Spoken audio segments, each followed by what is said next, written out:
യേശുവിൽ ഏറ്റവും അനുഗ്രഹീതരായവരെ, അത്ഭുതങ്ങളുടെ ഉറവിടമായി മാറിക്കൊണ്ടിരിക്കുന്ന ഒരു സ്ഥലമാണ് ഈ ആലയം. അനുഗ്രഹങ്ങളുടെ ഒരു ഉറവിടമായി ദൈവം മാറ്റിക്കൊണ്ടിരിക്കുന്ന ഈ പുണ്യഭൂമിയിൽ നിന്ന് ദൈവവചനം പറയുവാനും പ്രസംഗിക്കുവാനും നിങ്ങൾക്ക് വേണ്ടി പ്രാർത്ഥിക്കാനും കഴിയുന്നത് ഒരു വലിയ അനുഗ്രഹമായി കാണുന്നു. ഡെയിലി ബ്ലെസ്സിങ്ങിലൂടെ വചനം കേൾക്കുന്ന ഓരോരുത്തർക്കും ദൈവാനുഗ്രഹങ്ങൾ ഉണ്ടാകട്ടെ.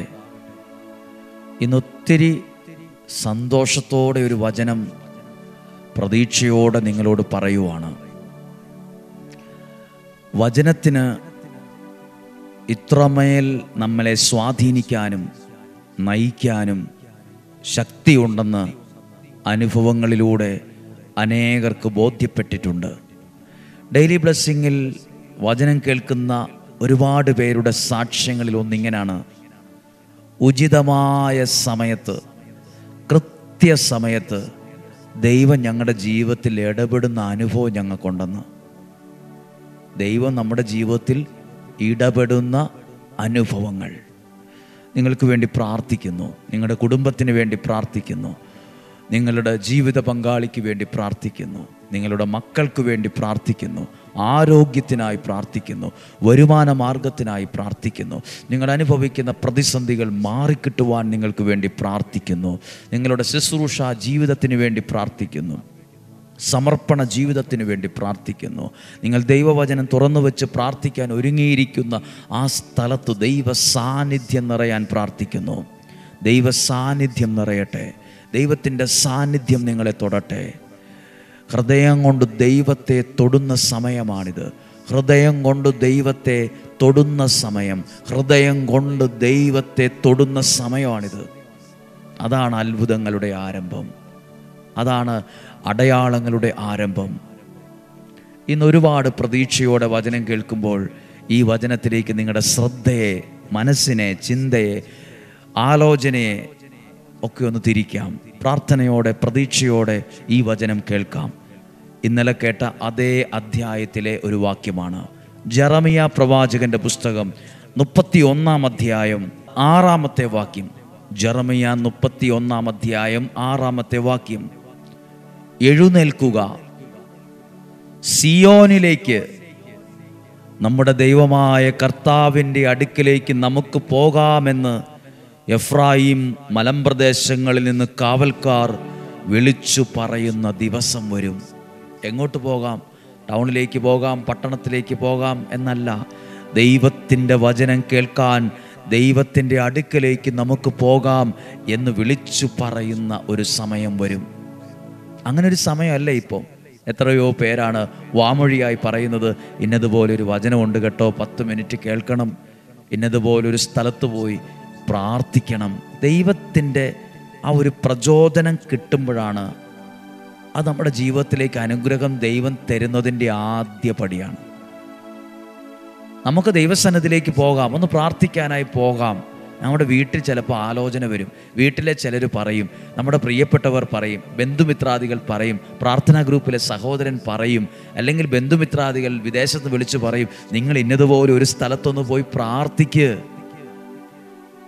ഒരു ടൂറ് പോകുന്ന പോലെ, ഒരു പ്രോഗ്രാമിൽ പങ്കെടുക്കാൻ പോകുന്ന പോലെ പാട്ടും ആട്ടവും കൂത്തുവായി വന്നാൽ അത് അനുഗ്രഹമാകത്തില്ല. ദൈവത്തിൻ്റെ പ്രചോദനം കിട്ടിയിട്ടാണോ നിങ്ങൾ വരുന്നത്? ഇത് നിങ്ങളെ സംബന്ധിച്ച് അനുഗ്രഹത്തിൻ്റെ ഉറവിടമായൊരു സ്ഥലമാണ്. ഇത് അത്ഭുതങ്ങളുടെ ഉറവിടമാണ്. അനേകരെ ദൈവം തൊടുന്ന സ്ഥലവും സമയവുമാണ്. ഇവിടെ ആയിരക്കണക്കിന് ആളുകൾ ഒരുമിച്ച് കൂട്ടണമെന്ന് ഉള്ള ഒരു പരസ്യവാക്കുകളല്ല. ഇവിടെ ആളുകളെ കൊണ്ടുവരാൻ ആരെയും ഏൽപ്പിച്ചിട്ടില്ല, ഒരു ശുശ്രൂഷകരെയും ഏൽപ്പിച്ചിട്ടില്ല. നിങ്ങൾ 5 പേരെ കൊണ്ടുവരണം, അവിടെ 50 പേരെ കൊണ്ടുവരണം, ബസ്സിന് ആളെ കൊണ്ടുവരണം. നമ്മുടെ ആലയമോ ശുശ്രൂഷകരോ ആരെയും ഏൽപ്പിച്ചിട്ടില്ല.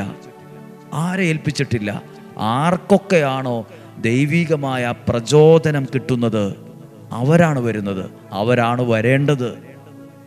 ആരെയും വലിച്ചിഴച്ച് നിർബന്ധിച്ച് ഒന്നും കൊണ്ടുവരരുത്. അവർക്ക് ആ പ്രചോദനം കിട്ടുന്ന സമയത്ത് അവർ വരും. ദൈവം അവരോട് സംസാരിക്കും. ദൈവം ഓരോരുത്തരെ കൊണ്ടുവരുന്നത്. ഞാനങ്ങനെ വിശ്വസിക്കുന്നത്, ഞങ്ങളങ്ങനെയാണ് വിശ്വസിക്കുന്നത്. ഇവിടെ വരുന്ന ഓരോ വ്യക്തികളെയും ദൈവം കൊണ്ടുവരുന്നവരാണ്. അപ്പം അങ്ങനെ പറഞ്ഞു. അതിനുശേഷം എഴുതിയിരിക്കുവാണ്, 8-ാമത്തെ വാക്യം വായിച്ചേ, 31-ാം അധ്യായം 8-ാമത്തെ വാക്യം. ഞാൻ അവരെ ഉത്തരദേശത്തു നിന്ന് കൊണ്ടുവരും. അവിടെ അടുത്തു നിന്നുമല്ല, ഒരുപാട് ദൂരെ നിന്ന് ഞാൻ അവരെ കൊണ്ടുവരും. സത്യമല്ലേ? ഈ ചുരം കയറി ഇവിടെ വരണമെങ്കിൽ ഒരുപാട് പേർക്ക് ഒരുപാട് ദൂരമുണ്ട്. ദൈവം ചിലരെ ഉത്തരദേശത്ത് നിന്ന് കൊണ്ടുവരും. വിവിധ രാജ്യങ്ങളിൽ നിന്ന് ദൈവം ഇവിടെ കൊണ്ടുവരും. ഇല്ലെങ്കിൽ മനസ്സിൽ അങ്ങനെ ഒരു പ്രചോദനം, ഒന്ന് പോകണം, അവിടെ ഒന്ന് പ്രാർത്ഥിക്കണം, ആ കൽക്കുരിശിൽ എണ്ണയൊഴിച്ച് പ്രാർത്ഥിക്കണം, ആ നിയോഗം വെച്ചൊന്ന് പ്രാർത്ഥിക്കണം എന്ന് പ്രചോദനം കിട്ടും. ദൈവം കൊണ്ടുവരുമ്പോഴോ ഭൂമിയുടെ അതിർത്തികളിൽ നിന്ന് ഒരുമിച്ച് കൂട്ടും പലരെയും. അവരാരാ നോക്കിക്കേ? എല്ലാ പട്ടുമെത്തയിൽ കിടക്കുന്നവരൊന്നും അല്ല ഒരുമിച്ച് കൂടിയത്. അന്ധരും മുടന്തരും ഗർഭിണികളും ഈറ്റുനോവ് തുടങ്ങിയവരും ഉൾപ്പെടെ വലിയൊരു കൂട്ടം. ഒരാൾക്കും സമാധാനമോ സ്വസ്ഥതയോ ഒന്നും ഉള്ളവരല്ല. ഓരോ വേദനകൾ ചുമക്കുന്നവരെ ദൈവം ഒരുമിച്ച് കൂട്ടിയത് ഞാനും കാണാറുണ്ട്. വിഷമങ്ങളുള്ളവരെ, വേദനകളുള്ളവരെ ദൈവം ഒരുമിച്ച് കൂട്ടുകയാണ് ഓരോ വ്യാഴം വെള്ളി ദിവസങ്ങൾ. 2 ശുശ്രൂഷ അല്ല കേട്ടോ. ചിലർ ചിന്തിക്കും വ്യാഴാഴ്ച വന്നങ്ങ് പോകാം, വെള്ളിയാഴ്ച വന്നിട്ട് വേറെ. അല്ല, ഒരു മുഴുവൻ ശുശ്രൂഷയിൽ പങ്കെടുക്കുക. വ്യാഴം വെള്ളി അത് അനുഗ്രഹത്തിൻ്റെ 2 ദിവസങ്ങളാണ്. ഒരുമിച്ച് കൂട്ടും വേദന അനുഭവിക്കുന്നവരെ. 9-ാമത്തെ വാക്യം നോക്കിക്കുക. അങ്ങനെ ഒരുമിച്ച് ദൈവം കൂട്ടിയാൽ കണ്ണീരോടെയാണ് അവർ വരുന്നത്, എന്നാൽ ഞാൻ അവരെ ആശ്വസിപ്പിച്ച് നയിക്കും. വന്നത് കണ്ണുനീരോടെയും വേദനയോടെയും പ്രശ്നത്തോടെയും പ്രതിസന്ധിയും ഒക്കെ ചുമന്നുകൊണ്ടാണ് വന്നതാരൊക്കെയാ? അന്ധരും മുടന്തരും ഗർഭിണികളും ഈറ്റുനോവ് തുടങ്ങിയവരും പ്രതിസന്ധിയിലുള്ളവരും പ്രയാസമുള്ളവരും കടബാധ്യതരും നാളെ എന്തു ചെയ്യണമെന്ന് അറിയത്തില്ലാതെ ഭാരപ്പെടുന്നവർ, പല പ്രതിസന്ധിയിൽ ഇരിക്കുന്നവർ. പക്ഷെ ദൈവം അവരെ ഒരുമിച്ച് കൂട്ടുമ്പോൾ എങ്ങനെ ദൈവം അവരെ ആശ്വസിപ്പിച്ച് നയിക്കും, അവരെ വിടുവിച്ച് നയിക്കും. പിന്നെ എഴുതിയിട്ടുണ്ട്, ഞാൻ അവരെ നീരൊഴുക്കിലേക്ക് നയിക്കും, അവരുടെ വഴി സുഗമമായിരിക്കും. അത്രയും നാൾ അത്ര സുഗമമൊന്നും ആയിരുന്നില്ല.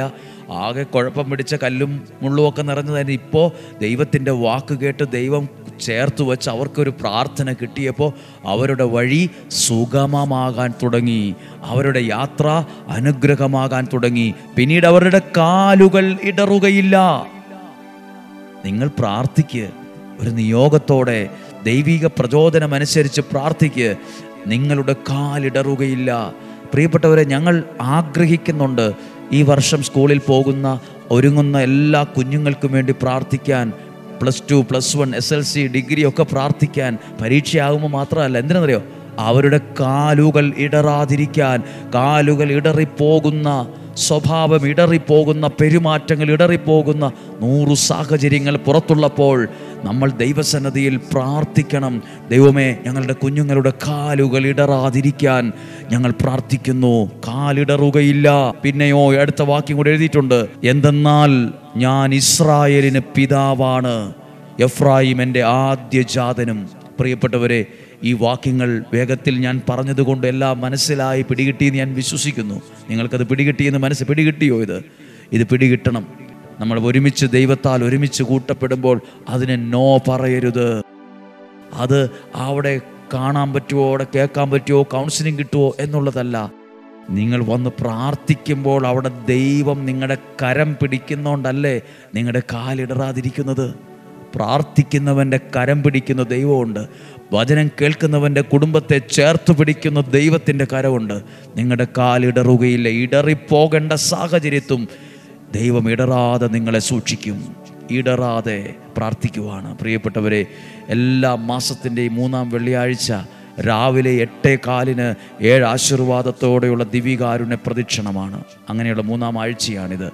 4-ാം ആഴ്ചയിൽ കുട്ടികൾക്ക് വേണ്ടിയുള്ള പ്രാർത്ഥനയാണ്. ആദ്യ വെള്ളിയാഴ്ച 2 വെള്ളിയാഴ്ച കുട്ടികൾക്ക് വേണ്ടി പ്രാർത്ഥിക്കുകയും അവരുടെ ജീവിതം, അവരുടെ കാലുകൾ, സ്വഭാവം, പെരുമാറ്റം, പ്രവൃത്തിയൊന്നും ഇടറിപ്പോകാതിരിക്കാൻ അവർക്ക് വേണ്ടി പ്രാർത്ഥിക്കുവാണ്. ദൈവികമായ പ്രചോദനം കിട്ടുന്ന ഓരോരുത്തരും പ്രാർത്ഥിക്കുക, വരിക, ദൈവ സാന്നിധ്യത്തിൽ പ്രാർത്ഥിക്കുക. നമുക്കിന്ന് ഈശോയുടെ ആശീർവാദം സ്വീകരിക്കാം. വചനം കേൾക്കുമ്പോൾ പരിശുദ്ധാത്മാവിൻ്റെ സന്തോഷം നിങ്ങളിൽ നിറയട്ടെ, ദൈവത്തിൻ്റെ ആനന്ദം നിങ്ങളിൽ നിറയട്ടെ. ഈ വചനമൊക്കെ നിങ്ങൾക്ക് പിടികിട്ടിയോ? ഇത് പല പ്രാവശ്യം ബൈബിൾ എടുത്ത് വായിച്ച് നോക്കണം. ഇത് പറഞ്ഞതൊക്കെ ഈ പുസ്തകത്തിനകത്തുള്ളതാണോ? ഇതൊക്കെ ആദ്യമായിട്ട് കേൾക്കുവാണല്ലോ. വായിക്കണം. ദൈവം നിങ്ങളോട് സംസാരിക്കുവാണ്. പ്രതിസന്ധികളുള്ളവരാ വന്നേലും, കണ്ണുനീരോടെയാ വന്നേലും ദൈവം ആശ്വസിപ്പിച്ച് അവരെ നയിച്ചു. അവരുടെ കാലുകൾ ഇടറിയിട്ടില്ല. ഈ വചനം കേൾക്കുന്ന ഒരാളുടെയും കാലുകൾ ഇടറുകയില്ല. ഒരു കുടുംബവും തകർന്നു പോവുകയില്ല. അങ്ങയുടെ കരങ്ങളിൽ ഏൽപ്പിച്ച് പ്രാർത്ഥിക്കാം. നല്ല ദിവസം ആശംസിച്ചുകൊണ്ട് നമ്മുടെ കർത്താവ് ഈശോ മിശിഹായുടെ കൃപയും പിതാവായ ദൈവത്തിൻ്റെ സ്നേഹവും പരിശുദ്ധാത്മാവിൻ്റെ സഹവാസവും നിങ്ങളോടുകൂടെ ഉണ്ടായിരിക്കട്ടെ, നിങ്ങളുടെ കുടുംബത്തിലുണ്ടായിരിക്കട്ടെ. ഈ വചനത്തിൻ്റെ പ്രാധാന്യം നിങ്ങൾക്ക് മനസ്സിലാകട്ടെ. ഈ വചനത്തിനകത്തുള്ള ഗൗരവമുള്ള അനുഭവങ്ങൾ ഉണ്ടാകട്ടെ, ഗൗരവമുള്ള ആത്മീയ അനുഭവങ്ങൾ ഉണ്ടാകട്ടെ. നിങ്ങളുടെ കുടുംബത്തിൽ ദൈവ സാന്നിധ്യം നിറയട്ടെ. നിങ്ങളുടെ കുഞ്ഞുങ്ങൾ അനുഗ്രഹിക്കപ്പെട്ട നിലയിലേക്ക് കയറി വരട്ടെ. സന്തോഷമുള്ള കാര്യങ്ങൾ, മംഗളകരമായ കാര്യങ്ങൾ ഭവനത്തിനകത്ത് തലമുറയിൽ നടക്കട്ടെ. വിലാപവും പ്രതിസന്ധികളും മാറിപ്പോകട്ടെ. രോഗം സൗഖ്യമാകട്ടെ. സാമ്പത്തിക പ്രശ്നങ്ങൾ മാറട്ടെ. ആ പാസ്പോർട്ടൊക്കെ എടുത്തു വെച്ച് പ്രാർത്ഥിക്കുന്നവർ ഓർത്ത് അതിനകത്ത് ദൈവത്തിൻ്റെ അത്ഭുതം കാണാൻ ഇടവരട്ടെ. ദൈവത്തിൻ്റെ അത്ഭുതം കാണാൻ ഇടവരട്ടെ. വിവിധ രാജ്യങ്ങളിൽ ഇരിക്കുന്നവർ കേട്ട്, ലോകത്തിൻ്റെ ഏതു രാജ്യങ്ങളിൽ പഠിക്കാനോ ജോലിക്കോ ഒക്കെയായുള്ളവർ ശ്രദ്ധിച്ച്, നിങ്ങൾ അനുഗ്രഹിക്കപ്പെടും. നിങ്ങൾ അനുഗ്രഹിക്കപ്പെടും. നിങ്ങളിലൂടെ നിങ്ങളുടെ കുടുംബം അനുഗ്രഹിക്കപ്പെടും. ആരും തകർന്നു പോകാൻ ഇടയാകില്ല. വീട്ടിലെ ഒരാളായിരിക്കും വചനം കേൾക്കുന്നത്, പക്ഷെ ആ പൂവിൽ സുഗന്ധമുള്ളതുപോലെ അത് വീടിൻ്റെ അകം മുഴുവൻ പ്രസരിക്കട്ടെ. ആ വീടിൻ്റെ അകം മുഴുവൻ ആ ദൈവ സാന്നിധ്യത്തിൻ്റെ സുഗന്ധമുണ്ടാകട്ടെ എന്ന് പ്രാർത്ഥിക്കുക. പൂവിലെ സുഗന്ധം, പൂ ഒരു സ്ഥലത്ത് വയ്ക്കുമ്പോൾ അതിൻ്റെ സുഗന്ധം ചുറ്റും നിറയുന്നത് പോലെ ഈ വചനത്തിൻ്റെ സുഗന്ധം ആ വ്യക്തിയിൽ, വീട്ടിൽ, ഭവനത്തിൽ ഒക്കെയും നിറയട്ടെ എന്ന് പ്രാർത്ഥിക്കുന്നു. നിറയട്ടെ എന്ന് രോഗങ്ങളിൽ നിന്നും, അപകടത്തിൽ, ദുർമരണത്തിൽ നിന്നും, മൂപ്പെത്താത്ത മരണത്തിലും, ചതിയിൽ നിന്നും, വഞ്ചനയിൽ, നിരാശയിൽ നിന്നും സ്വർഗത്തിലെ ദൈവം നമ്മെ സൂക്ഷിക്കട്ടെ. ആരോഗ്യവും ദീർഘായുസ്സും സന്തോഷവും ഐശ്വര്യവും സമ്പത്തും ഒക്കെ ദൈവം തരട്ടെ.